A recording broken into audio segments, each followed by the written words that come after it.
Hi, I'm Saeed Ghani, and these are a series of 21 lecture recordings of the course Deep Learning for the Internet of Things that I taught at IBA Karachi in fall 2020. Please do provide me your feedback in the comments below so I can make any improvements next time when I teach this course. Thank you.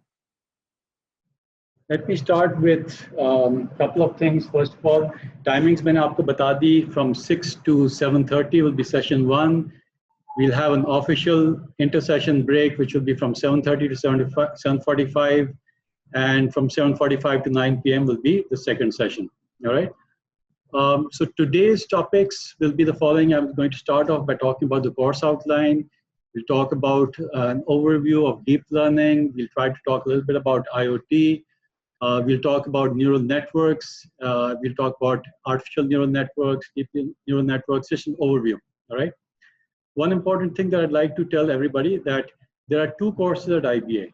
There's this particular course, which is DLIoT, and then there's another course which is deep learning, just deep learning, all right, which has the code CSE 669.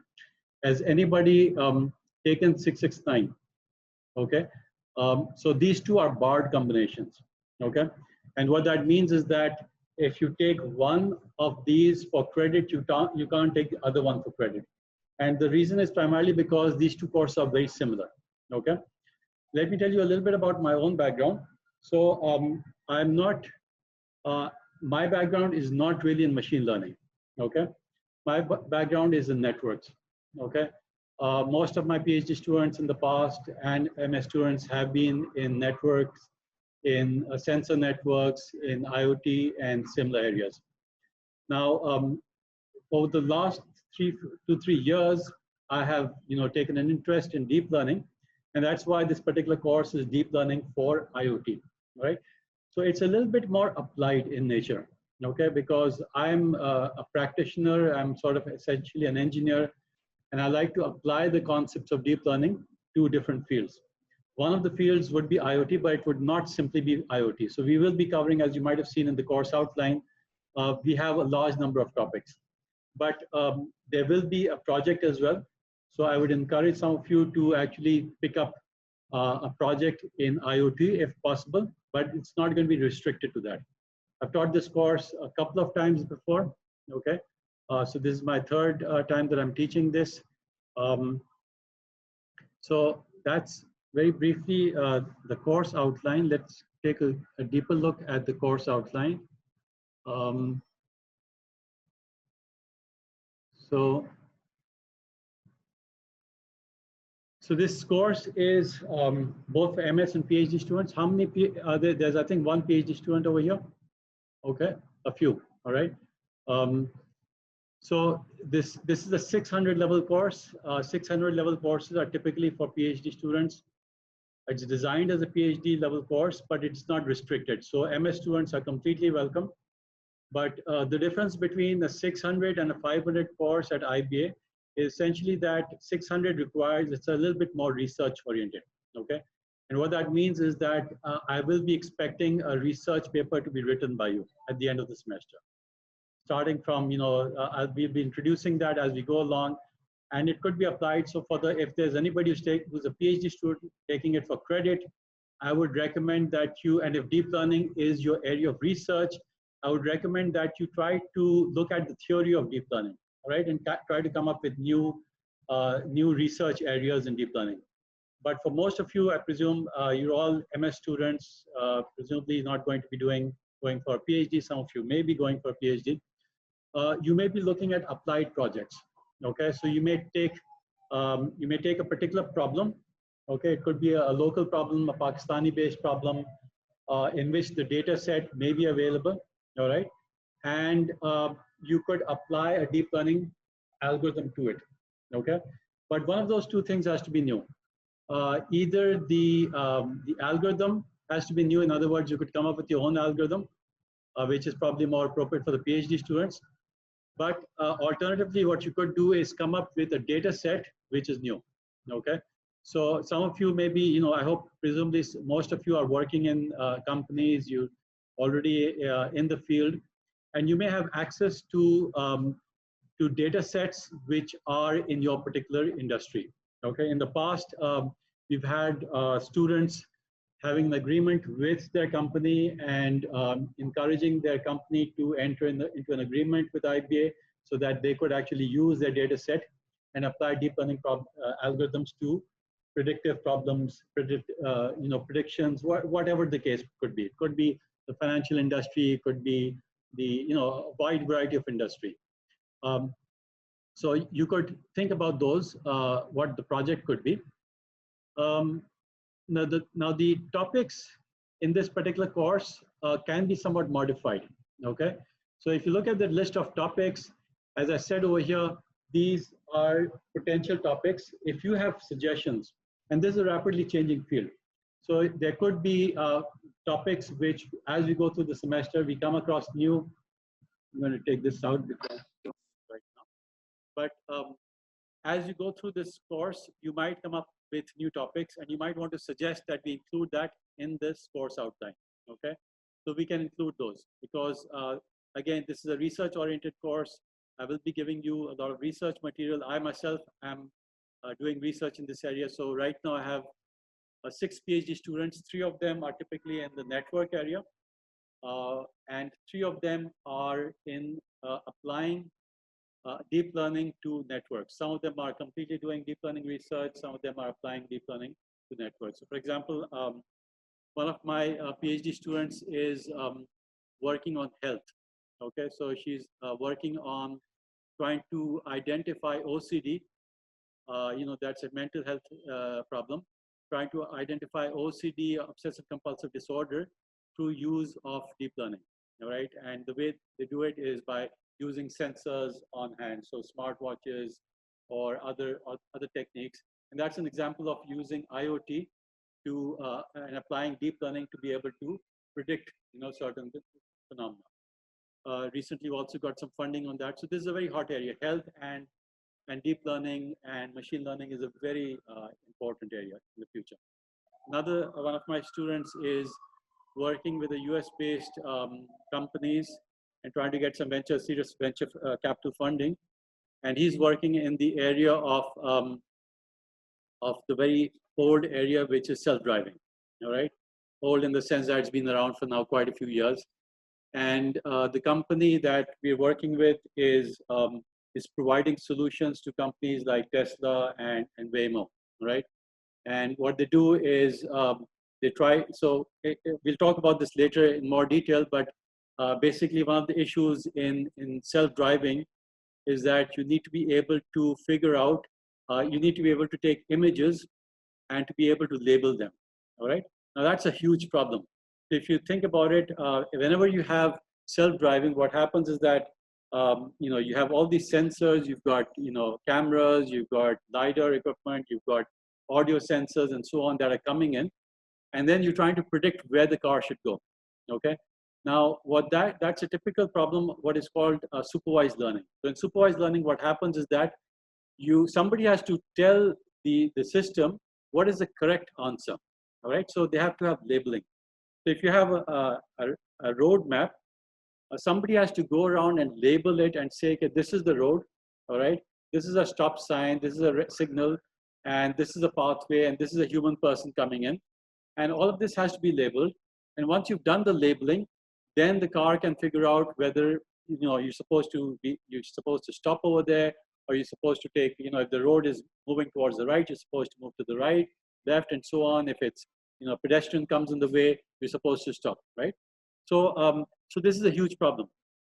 Now, there's something called semi-supervised learning, and I presume some of you have some idea of what I'm talking about: supervised learning, semi-supervised learning, unsupervised learning. So there, the idea is that if you can somehow enable the machine to automatically learn, all right? So that's a very difficult problem, and it has a lot of potential in the industry. So this is a practical problem where the industry is looking for solutions, and if you come up with a great idea, you could start up maybe a multi-million-dollar company as well in that.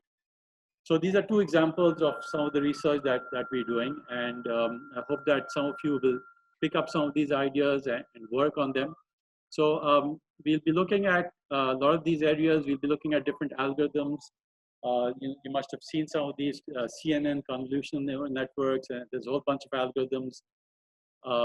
There's areas such as deep reinforcement learning, which is gaming. So you must have heard about all the applications of deep learning in gaming.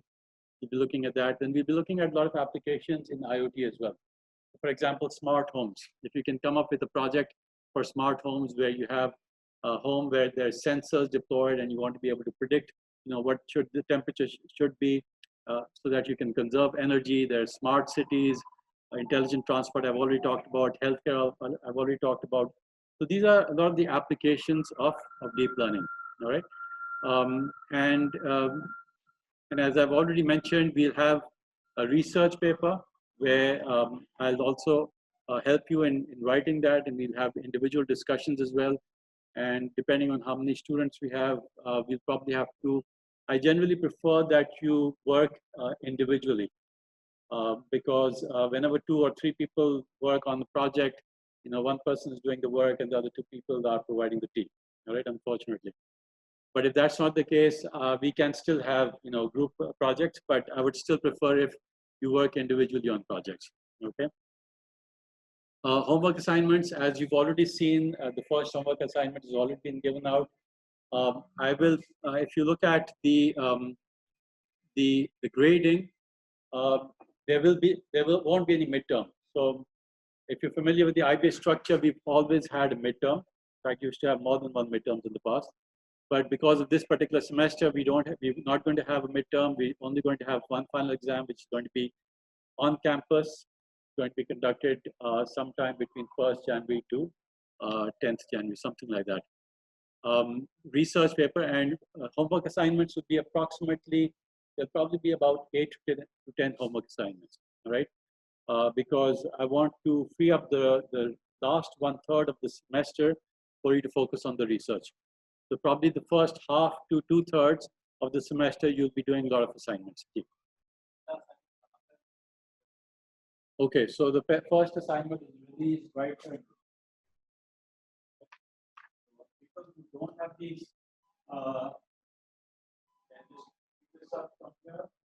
Just take one and pass it around. The second thing that was circulated a bit earlier was the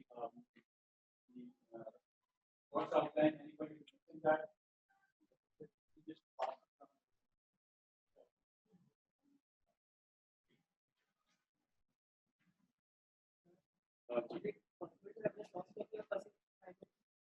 I'm sorry, say that again. So let me talk about that. So as we're going through the course outline, good question, because that's exactly on the agenda next. So we have something called a learning management system at IBA. I hope, now I saw that there are about 15 students who were registered, but I think there are a little bit more than that. And many of you are not actually on the LMS. So I'm not sure why, but let me just show you what the learning management system at IBA looks like. So this is the lms.ib.edu.pk. You can log in over there. You have to be on this ASAP, all right? The reason is that all the assignments are going to be here. So if you look at it, there are announcements over here. You must have seen some of these announcements if you already registered. If you're not registered on this, then go to the program office and figure out, go to Manoj Saab and find out how you can register, okay? There are resources over here. So for example, in the course outline, I've given you one of the books, which is a classic book by Goodfellow, which is, he's one of the gurus in this particular field. I've uploaded this particular, so I think it's somewhere over here. So it should be, sorry, I haven't gone in. If you look at the resources over here, you'll see this book, Goodfellow. You can just download it. So that's a soft copy. It's also available online. All right. The assignments will be posted on the LMS. Okay. And then if you notice that they have to be uploaded on the LMS. I'm not going to accept any hard copies or anything like that. They have to be uploaded. And there's a time limit. So it's 5 p.m. next Thursday. All right, so an hour before this class starts, I'm not making it till 6 p.m. because I don't want you to come late because you're doing your homework assignment. All right, so hopefully you'll upload it by 5 p.m. and you'll have an hour to come here. If you do homework assignments late, it is possible. So normally there will be a deadline for the homework assignments, which is 5 p.m. on a week later, but you will have another week to upload it as well. So the LMS will still allow you to upload it, but there will be a reduction in marks, all right? So it might be 20%, 30%, or 100%, depending on how long you take to upload it. So it's typically about 10% every day, every additional day, okay? So as far as the LMS is concerned, hopefully all of you will register on that. As I said, the lecture notes, I used to use the smartboard in the past and a recording system, Panopto, that you can see the recorder over here in the back. It was fairly fancy and it would track my movement and I would write on this board. I used that for many years, but now I'm going to be using Zoom, okay, because I think it's actually superior.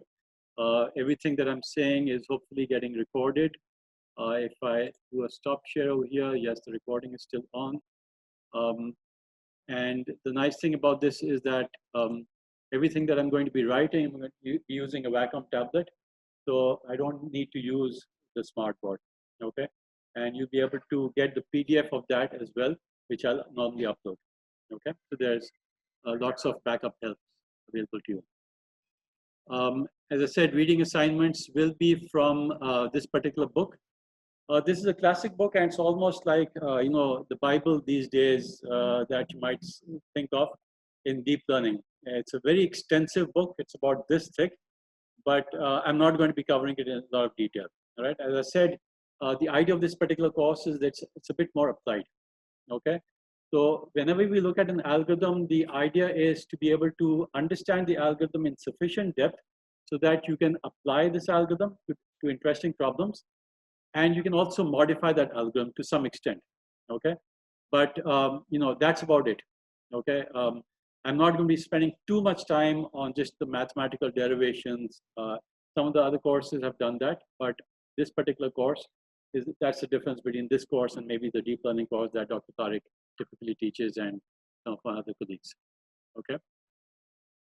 The reference material that I'm going to be using a lot in this particular course is a site called by Jeff Heaton, all right? This is a gentleman who's from Washington University, and he's got a terrific website, okay? So let me just show you what his website looks like.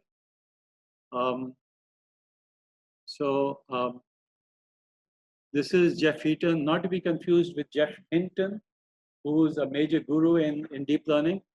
It's not the same guy. He's much more lower level in that respect, but he's a fantastic teacher. I've used his material for the last 2 times I've taught it. And the nice things about it is that he's got a series of videos, okay? And if you look at these videos, this is a gentleman, and he's got a whole series of videos which are available.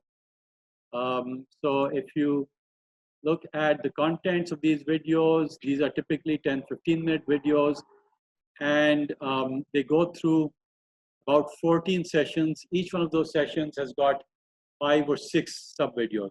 Okay, so you can imagine there are about 50 to 100 short video clips available. And the really nice thing about this particular material is that everything that it does is hands-on, all right? And we're going to be using Python, TensorFlow, and Keras. So this is one particular framework which is used, very popular in deep learning. Another alternative is PyTorch. Some of you might have heard of that, all right? But I'm not too familiar with it. I haven't used it much, but I know that it's great for research as well. Okay, but I'm going to be using TensorFlow, which is perhaps the dominant tool, especially in the industry. PyTorch is more popular in the research community, but in the industry, TensorFlow is more popular. Okay, so everything that he has is uploaded on his GitHub. So if you look at this, if you look at the contents, there's a GitHub that he has, and everything is uploaded. So you actually don't even need to type everything. But of course, that doesn't mean that you shouldn't type. You should try to write your own code and so on. But if you're feeling lazy, you just want to run an algorithm, see how it works, you can just take his GitHub repository, download the entire thing at one go, which is possible. You can download the entire code from here onto your laptop, and you can run each and every one of those sessions. Okay, some of them will give you problems because they require some data to be downloaded and so on. And a lot of the assignments that I will give will require you to at least get working knowledge of what he's doing. Okay, but my assignments are hopefully going to be beyond just what he's doing. We'll try to go, try to actually see if we can look at real world data sets. Okay, and try to apply the problems that real world data sets come in when you apply deep learning to it. Okay. So that's the course that I'm going to be using quite heavily. In fact, if you look at the first assignment, so let me just quickly show you the first homework assignment which you have. So the first assignment is to actually watch the first video on his site, all right? Then I'm not asking you to look at all the intermediate sites, all the intermediate videos. I'm asking you to look at the next video, which is this particular one. And the reason is that this particular video will actually guide you as to how you can actually install a particular framework on your laptops. Okay. Now, how many of you have your, hopefully all of you, but how many of you have your own laptop? So let me ask you, how many of you don't have your own laptops? Is anybody, okay, you don't have a laptop, okay. So people who don't have a laptop will have a serious problem in this course, because all the homework assignments I'm expecting you to do on your own laptops at home. But if you don't have a laptop, not a big issue. There are two solutions. One is that you can come to our labs, okay, and use that. We have, I have a sensor, wireless sensor, a telecommunications research lab on the top floor, and we can give you access over there. And there could be other solutions as well. Maybe you have a desktop somewhere, okay? But so you need to have a reasonably good laptop to be able to do most of the assignments. However, having said that, there's something called Google Colab, okay? Google Colab is a recent lab which Google is providing, okay? So if you look at some of these sites, let me show you. So for example, if you're looking at this particular piece of code, okay? So this is an actual code. It has embedded code in this, all right? And what you can do is, all this is downloadable from Jeff Heaton's GitHub, okay? Once you download it, once you've installed the Jupyter and the framework that I've asked you to do, which will install Python, it will install TensorFlow, it will install Keras, and this is the entire framework. It will install something called Jupyter, which is a very interactive way of running deep learning code. Once you've done that, you have two ways of actually running this code, okay? One is to actually run it on your computer, okay? Now, if your computer is, if your laptop is rather slow, if it doesn't have a GPU, which presumably most of you will not have a graphics processing unit, or if you don't know how to use that, your big algorithms will start running very slow, okay? Now, recently, amazingly, Google has introduced Colab. This wasn't there when I taught this course about a year ago, okay? And what this allows you to do is to, just by clicking on this particular link, let's see if it works right now. So as you can see over here, this particular, the URL over there says localhost, okay?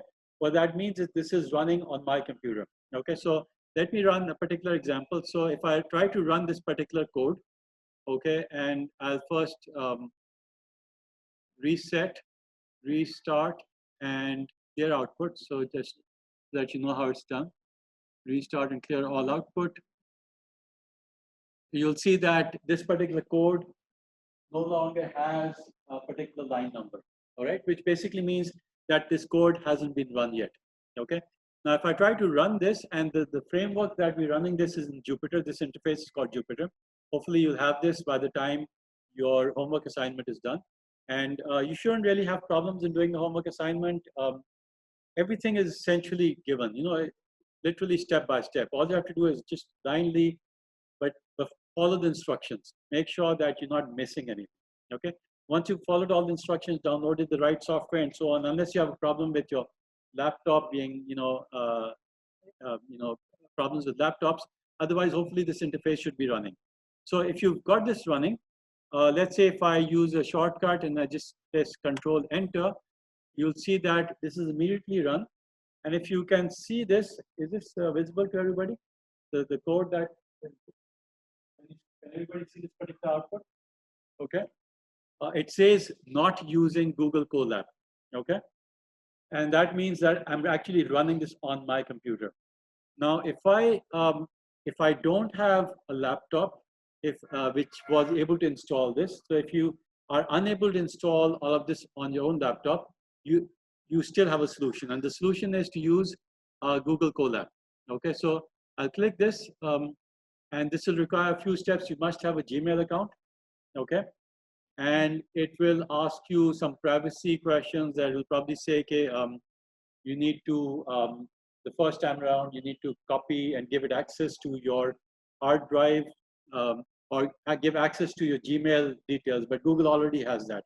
This is not a big deal. There's no major privacy issue in that. Once you have this, now you can see that if I run this, I'll run it again. And it's giving me a warning message. And you can see that there is a little bit of a sign over here which shows that there is a circle going around, which means that the code is running. Okay. As soon as the code is run, hopefully it should say that using Google Colab. Okay. So did you see the message at the bottom which says using Google Colab? So now this is actually running not on my computer, but it's actually running on Google's cloud. Okay. Now this is an amazing thing because Google Colab is actually providing you free service, and it's providing you a GPU-based computing environment with pre-installed TensorFlow, Keras, and all of those goodies. Okay, and it's providing you with a significant, I think, 8 GB of RAM.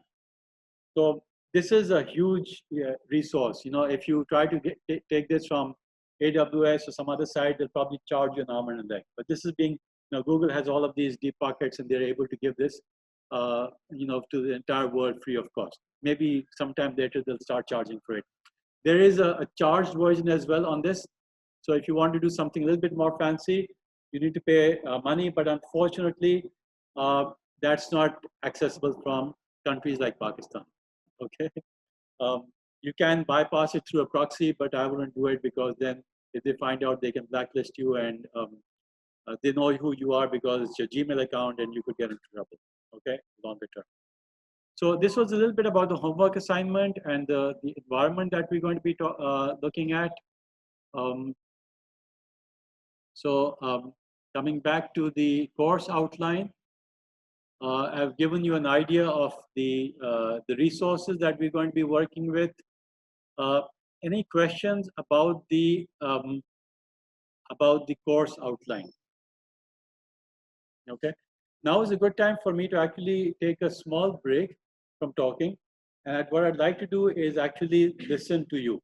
All right, and if you guys allow me, what I'm going to do is I'm going to ask each of you a few questions, and I just want you to take a minute to answer it. I'd like you to tell me your name, and I'm going to, if you allow me again, I'll record it on my mobile because that helps me in actually relating the person to the names. It also helps me in identifying your background and so on, because after a few lectures, I'll completely forget who's got which background. But if I have a little recording, I can refer to that. So I'm going to ask you, and we'll start from the right. We'll ask you your name, if you're working in a company, what kind of work are you doing, just in 1 minute, okay? And what your interest is in this particular course, okay? That's about it. Any other comments that you'd like to? You can Okay, so let's move on. Now let's talk a little bit about deep learning, all right? So I'd like this class to be a little bit interactive. So I'd like you to give me some idea of what are the application areas of deep learning. When you talk about deep learning, you must have some ideas, right? So what are the different areas where deep learning do you think is being applied today? Sorry, you'll have to speak up. Prediction, okay. So prediction is a fairly generic term, but can you give me examples of that? So what kinds of industries are we talking about? Right, health, education. Is it being really applied for education, by the way? Yeah. So yeah. So if you think about education, so we're in the education business, right? I hardly see. In fact, we were having a very senior level board level meeting just yesterday, and people from the industry were there. A lot of people from the IT industry, Planet N के जो CEO हैं वो थे, and we were talking about how you know data science. हमने अभी recently we've launched data science, MS in data science, right? And the question was, are we applying data science in IBA, right? And unfortunately, the answer was no. Although we have a lot of information, if you think about where are the areas where we could apply data science or deep learning or machine learning in education, दूसरी fields को छोड़ देते हैं. Education में, can you think of areas where we can actually apply deep learning or any kind of machine learning? Let's just delve down into education.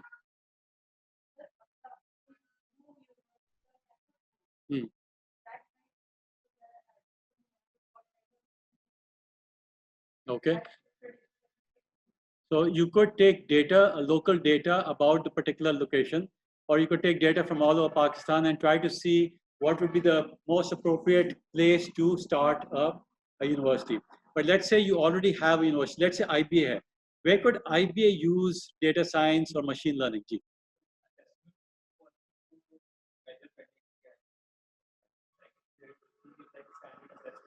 Mm-hmm. Okay. So assessment quality, measuring it with machine learning, that's a bit tricky. Because what would you have to actually do if you want to, let's say कि मैं आपको homework assignments देता हूँ and I want to use machine learning to be able to figure out what is the quality. You know, oftentimes you have to figure out कि क्या हमारी quality, for example, अभी COVID के वजह से क्या quality कम हुई है या बढ़ी है? अभी I was speaking to another gentleman from another university who's been a vice chancellor, and he was saying that he's interested to find out कि क्या COVID के वजह से जो ऑनलाइन लर्निंग है उसका इम्पैक्ट क्या है, has it actually reduced the quality of education? All right, so it's a difficult question. And how do we actually determine it? If you take a large amount of data, so for example, if you take all the assignments, all the exam papers, all the scripts, and somehow try to feed that into some kind of a black box which applies machine learning, and be able to assess कि भाई क्या quality बेहतर हो रही है, खराब हो रही है. Is that an easy problem or is that a hard problem? It's going to be a very hard problem, because how does being unable to understand written what is written, right? So you've got algorithms today which can, if I write something over here, they'll be able to understand it, right? That's an easy problem, to be able to figure out what the text is written, all right? And you can use deep learning or machine learning for that. But to be able to understand कि जो लिखा हुआ है, is that making sense? That's a harder problem. These days there are conferences, and there was in some conferences what they do is they accept any paper. You submit a paper, and if it's remotely intelligent, it's making sense, they'll accept it. So there was a group of people, I think from MIT. What they did was they found that this conferences is not very good. So they applied an AI algorithm. It generated a paper. You can do that these days, right? So you can generate a paper at the touch of a button. It will just randomly take words, all right? It will take large amounts of papers, previous papers, and will use that to generate a new paper, all right? People must have heard of generated adversarial networks, GANs, all right? What they can do is they can actually generate human faces from the past faces, all right? So you give it a large number of faces, you give it millions of faces, and then it can generate a new face, okay? Now that particular face will not correspond to any individual who's actually lived on this planet before, okay? It will be a new creation. So you can do that with deep learning. So they created new papers. And if you read through that, and if you're a scientist, you would immediately after the first few sentences, you would realize that it's looking very fancy, but it's actually completely garbage. All right. They submitted this paper to a conference, and some of the conferences rejected them, but there were actually some conferences which accepted them. All right. So you can imagine the quality of a conference which accepts a pseudo paper, in a sense, a paper which is generated as a result of applying a deep learning algorithm to text. Okay.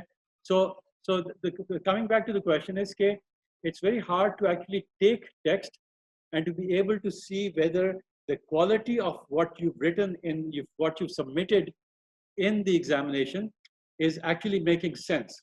And if it's making sense, what is the quality of that?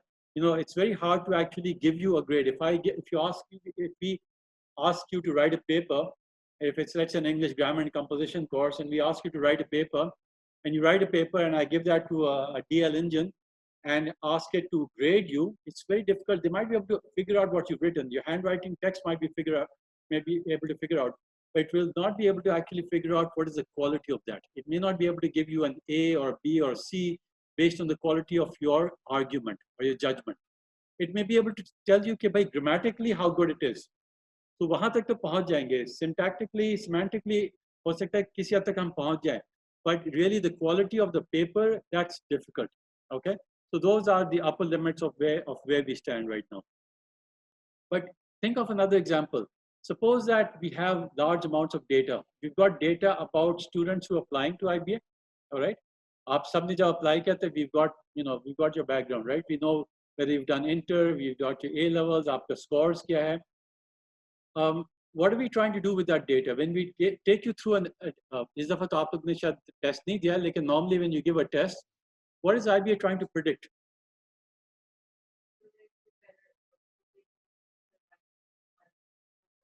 So we're trying to figure out whether you as a student will do well at IBA, right? So we're trying to say, okay, when we admit students, we want to get students who will do extremely well at IBA, who will get a 3.9.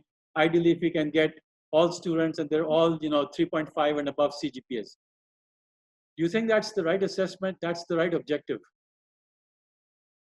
Is that what we should really be looking for? I mean, when we're admitting students, are we simply looking for students to get the highest CGPAs? Retention in IBS, in other words, we want to make sure that they don't drop out. Yeah, and potential, right? So potential where? Okay. So how they can? Somebody else said something?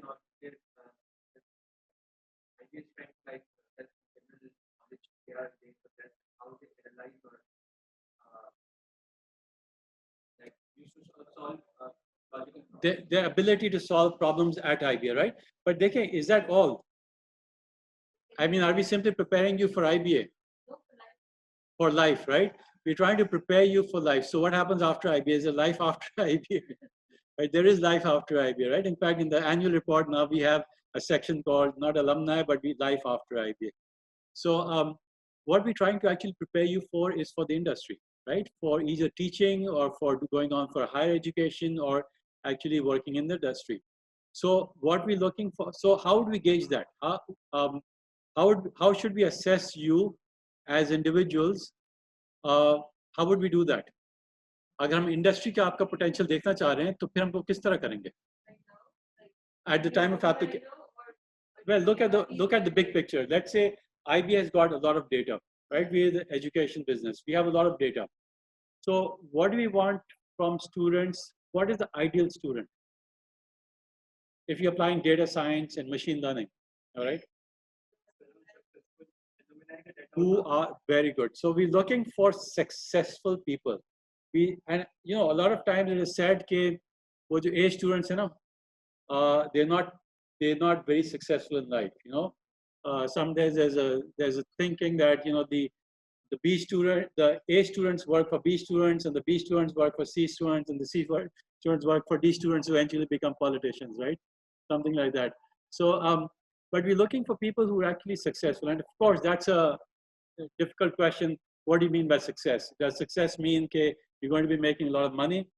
I remember one of our directors used to say, no, we don't want, if you come back as an alumni after 10 years, what we're not looking for is people, we don't want to know what your salary is or how successful in that sense you've been. We'd like to know how ethical you've been, how moral have you been. Industry, the business world, there have been the Enrons where people have, become fantastically rich, but they have absolutely no ethics. That's why the industry went down. So ideally, it's a bit hard to define what success means, but basically we're looking for people who are essentially successful, however you define it, whether it's financially successful or who are able to make a change, bring about a major change, the Adib Rizvis of this world, who are able to bring about a big change, for the general public, ya dusre log jo ke, who do good public good. So if you look at that, how would you design an ML algorithm to be able to pick the right applicants? What would you do? To analyze alumni, just aapne kaha, we would actually have to put in, all the data. We would have to take, let's say, my pass 15,000, 16,000 alumni hai.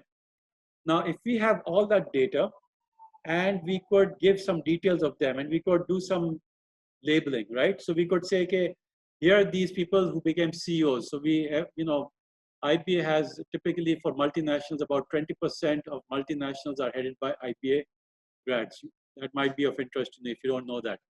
So we have a large number of companies who are actually headed by IBA grads. Okay, पिछले 60-65 साल से हमारे graduates निकल रहे हैं. So we could say, we could label those people and we could say out of these 15,000 people, these are the people who actually became CEOs. These are the people who had a huge impact on society in some way or the other. Maybe they're not very rich, but they had a huge impact in a positive way, right? And we could label that data. And then we could backtrack, right? We could look at what else could we look at? Or what other data do we have about them? So quality of life, yes. So we could see, are their family lives happy? Are they successful family-wise, or they have, they're individuals who might be doing great for the world, but internally they're not, they're depressed and going through mental problems, right? That's another thing that we could look at, but we don't have that data. That's true, but maybe some cases we could have that data. But what about at IBA? We have data about within IBA, right? The results. So we have a lot of data. We've got exactly for all the 30, 40 courses that people take at IBA, we know exactly what their grades are.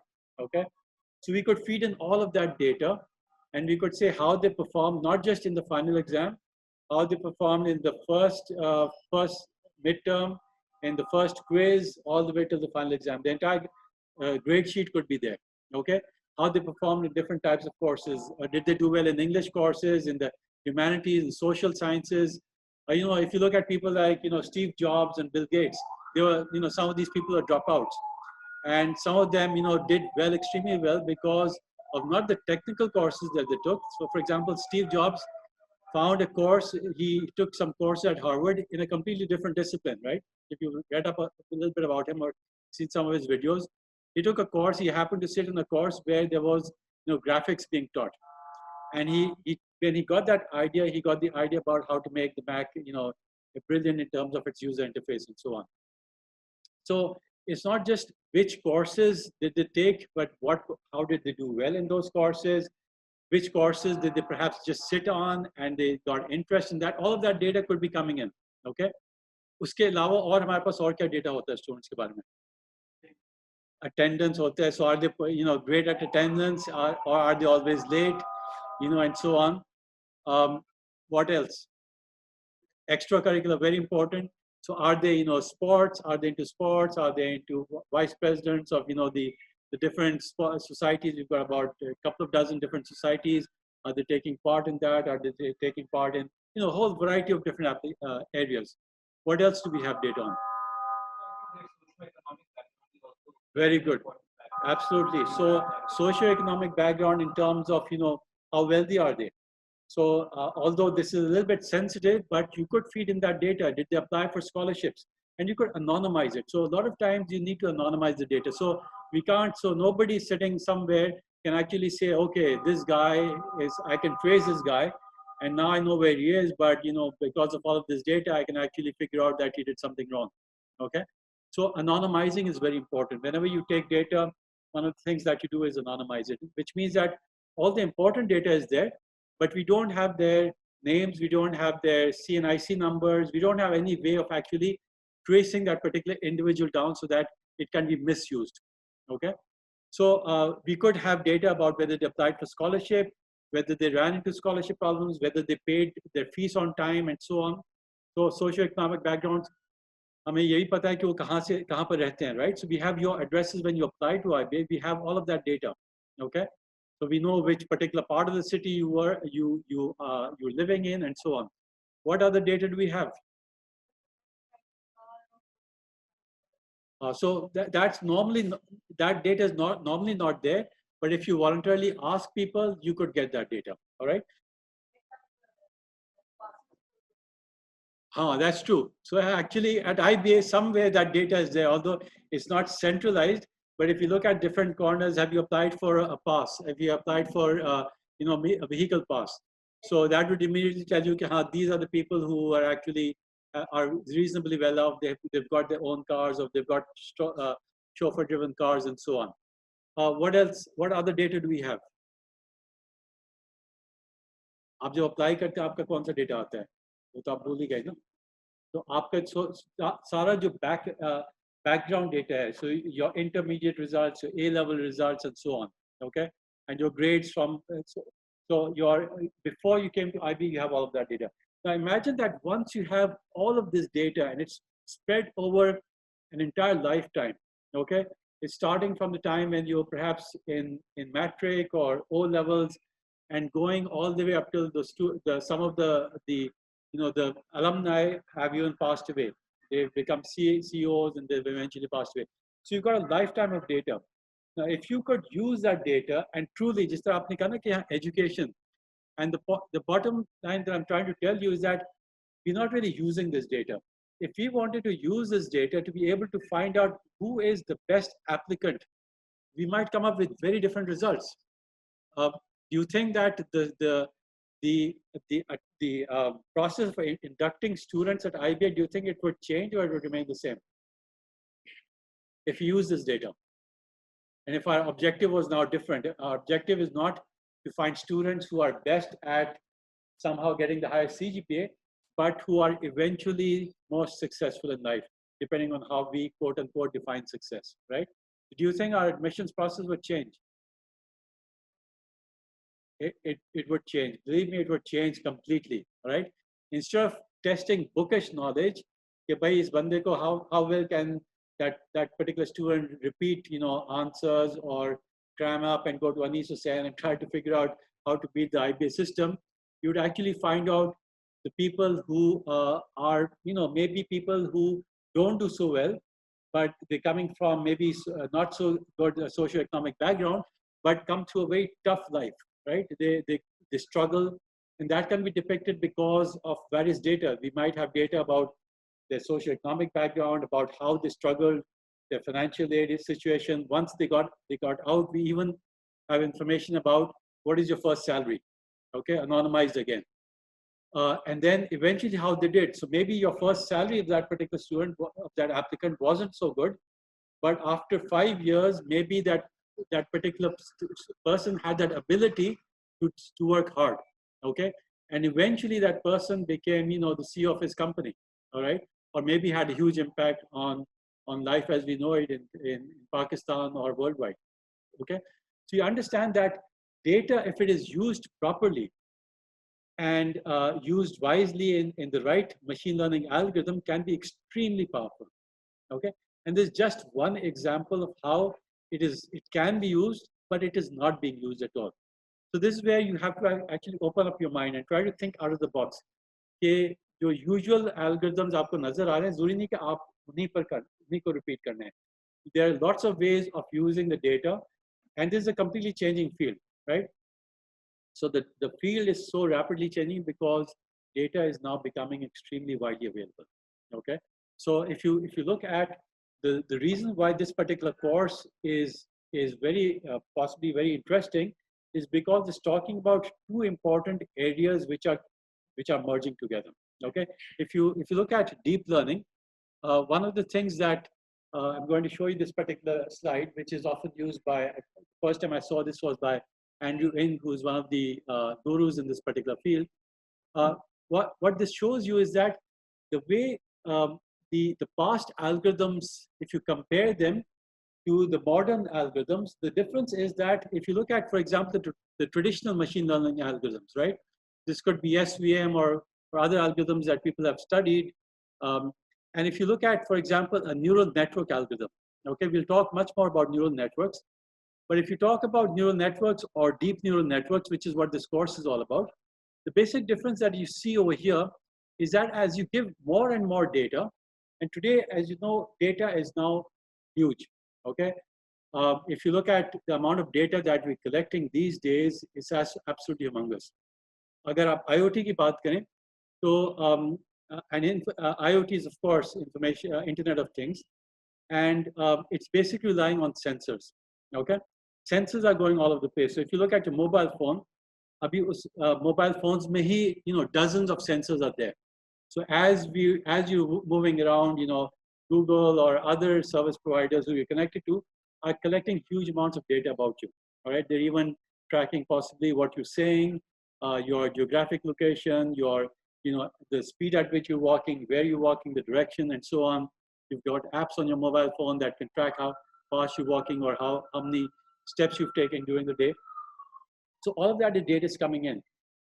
If you look at the industry, all right, so if you look at, for example, the field of aeronautics, in the modern Airbus 380, which is one of the more recent aircrafts, each one of those wings has about 10,000 sensors on each one of those wings, all right?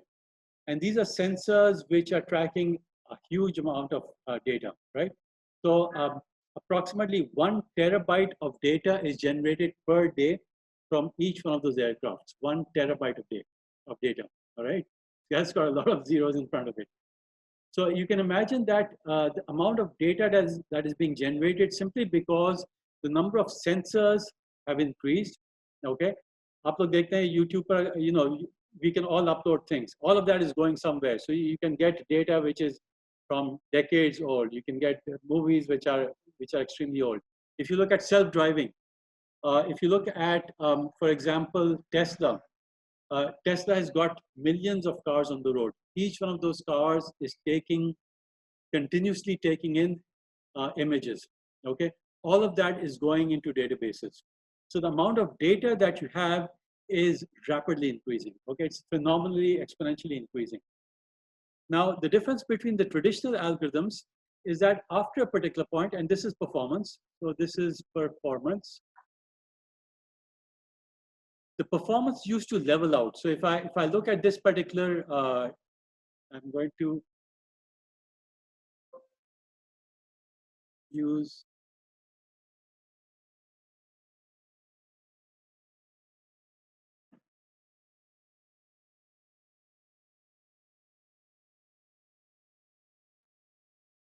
so if you look at this particular graph, all right, what this is basically showing you is that in the traditional algorithms, the performance ultimately would start leveling off.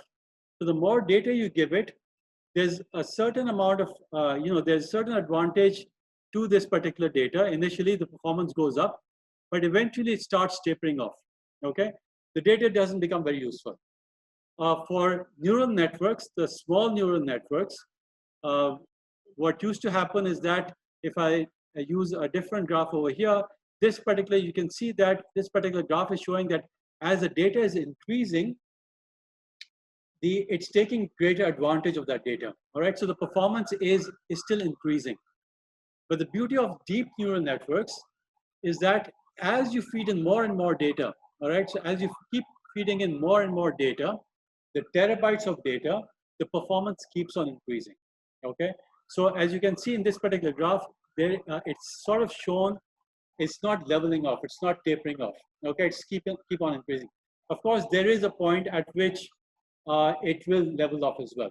Okay, but that point, of course, every time a new algorithm comes up, it changes the graph. All right, so the more data you provide in, the more algorithms that you provide in, the performance keeps on improving. Okay, so that's one of the beauties of a deep neural network, which we'll talk about in terms of the typical past networks.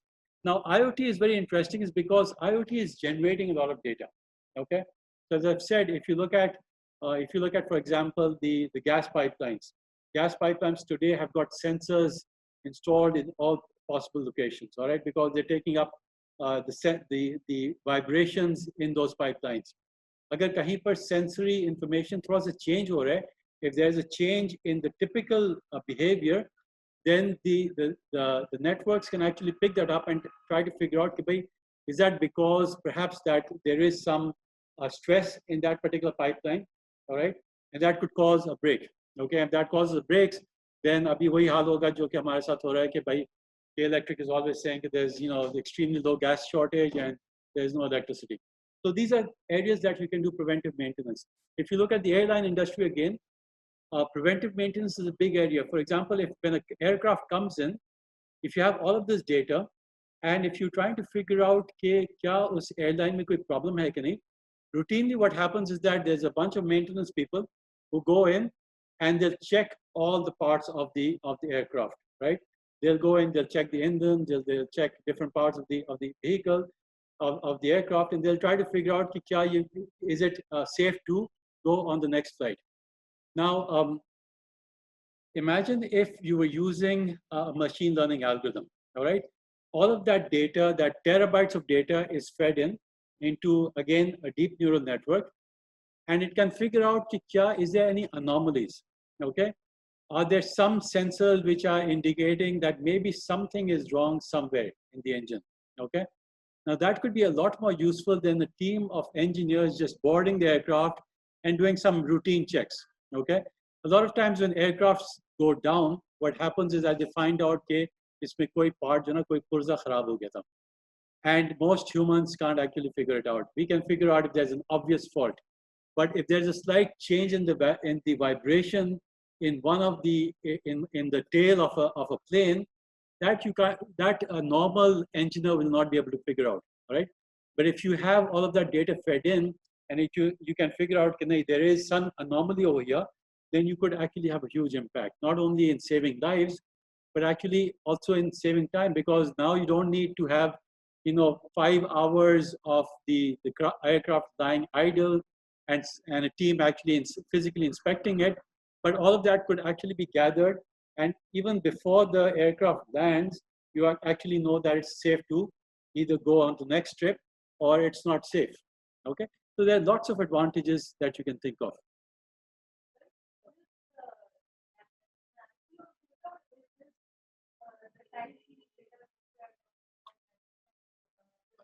Okay, so it's both. Okay, so one of the things that I'm glad that you pointed out time series. Now, one of the ways that IoT is different from the regular data, for example, if you look at images, okay, images are basically, if you take a picture of this particular room and you try to figure out where the chairs and where the, who are the humans and who are the chairs and where's the desk and so on, you could do that. But typically in an IoT environment, what's happening is that you're getting data in a time series. So the data are linked together in time, all right? So this is one of the focused areas of machine learning. And it's not as simple as taking an image, a non-time series data, and applying an algorithm. For applying algorithms which are time-based, you have different algorithms. Some of you might have already heard of, you've got something like LSTM or GRU or transformers. Those are algorithms in deep learning which are specifically based on analyzing time, okay? So one of the papers that we recently, one of our PhD students wrote was a very simple algorithm, and this was based on data that I actually provided from my home. Okay, so I had this example where Some of you may have this where you have suction pumps inside your homes to actually draw water. All right. So I have a bunch of sensors in my homes, which I've completely automated many of these things. I've also got data about electricity usage and so on. So different examples, but the example that we wrote a paper on was that be able to predict when would water stop coming in. Okay, so you've got water coming in, you've got water sensors which can actually predict the amount, the volume of water coming in, you've got time of day, you've got time series data. Okay, so you need to be able to apply a time series algorithm to be able to predict के ये आगे जाकर के 5 minute के बाद 10 minute के बाद क्या होगा. Okay, so in IoT a lot of times you're doing prediction based on data, based on time. Another one of my PhD students worked on trying to predict heart attacks. Okay, so what he did was he had data about patients. Okay, so you know, sensors which were fitted on the body. They were giving various types of sensors. For example, उनका blood pressure कितना है, pulse rate कितना है, इस तरह की चीजें. And then to be able to predict कि उनको अगले 8 घंटे में heart attack होगा कि नहीं होगा. Okay, so these are the things which are all based on time. Okay, so time series data is very critical for one type of data, one type of application. All right, and IoT is very much based on time series. But there are other examples. So for example, if you look at other examples of applications, तो health की हमने बात की, तो health में there is a lot of time series data, right? What are other areas that you can think of where every day maybe you're using it, you're not even aware that deep learning is being used, but you might be using those applications? Can you think of other applications? Ji. Monetization in social media, right? So, okay, monetization in social media. So this is a huge area. If you look at every time that you go on YouTube or Facebook or you go on to Amazon, there is a recommender system that is actually giving you recommendations. Okay, so these are recommendation systems. All right. Basically, what they're doing is they have your past data. So Amazon would have all your past history of what kind of things you've purchased in the past, right? They would perhaps, if it was Google, they would also know what websites have you been clicking, all right? They have a tremendous amount of data. All your online data essentially, in most of the time, is available to some of these big companies, all right? Now, what they're trying to do is trying to predict what you're going to do in the future, okay? What products are you going to buy? So that's where they're actually making all the money, all right? That's a huge field, recommendation systems. Now, sorry, personalized advertising, exactly. So every time you go online, you know, what examples, if you're looking at news, what news is coming to you? If you're going on Daraz, what are they pushing to you? What kinds of things are they trying to sell to you? You know, if you're going on Alibaba, what kinds of things are they trying to sell to you? So that's based on your past preference. So, and there's of course monetization as well, because, you know, at the back, there's a lot of advertisements that are coming in as well. So people, you know, pay a lot of money to YouTube and Google for them to be able to have short advertisements on it. And now, unfortunately, even on mobile apps, there's more and more advertisements coming in. But this thing has been taken to the next step as well. If you may not know, recently what happened was Amazon had a particular algorithm, and what they did was they said कि अभी आपके पास होता ही है, if you Pakistan में तो इतना नहीं होता, लेकिन let's say you're in the US or somewhere else, what happens is that almost everything that you order is online, right? Like my daughter is in Silicon Valley, in San Jose. She doesn't even go out. She just orders everything online, all right? Because it's so much easier. Now, if Amazon knows what you're going to, most likely going to order, right? Next in the future, they've got an algorithm which is patented, which is actually applied for a patent. And what they're trying to do is, normally what happens is you go onto an e-commerce site, and what you do is you look at the options, and you press a button, and you say, okay, this is the product that I'd like to buy. And you press click, and you select, timeline kitna hoga, and typically comes in. If you've got Google Prime, Amazon Prime will come in a couple of days. Otherwise, it might take a week, or if you talk about Alibaba, it'll probably take you a month, right? Now, imagine that Amazon already knows that there is a 30% chance that you're going to order a particular product, all right? So what they can do is they can start, of course, pushing it so that when you go online, you can see it, right? Sometimes what they also do is they send you products at home, depending on what you've been shopping, right?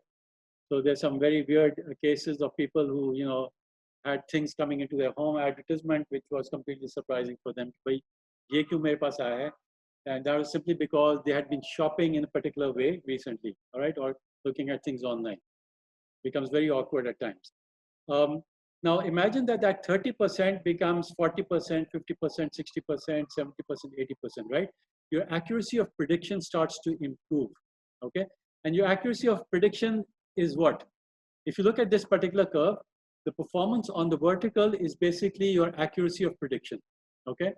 So if you can start predicting at, let's say, 80% accuracy, depending on the amount of data that you have, agar Amazon ke paas has an 80% chance of knowing that you're going to be ordering this product in the next day or 2 days, do you think they can change their model the way e-commerce is done?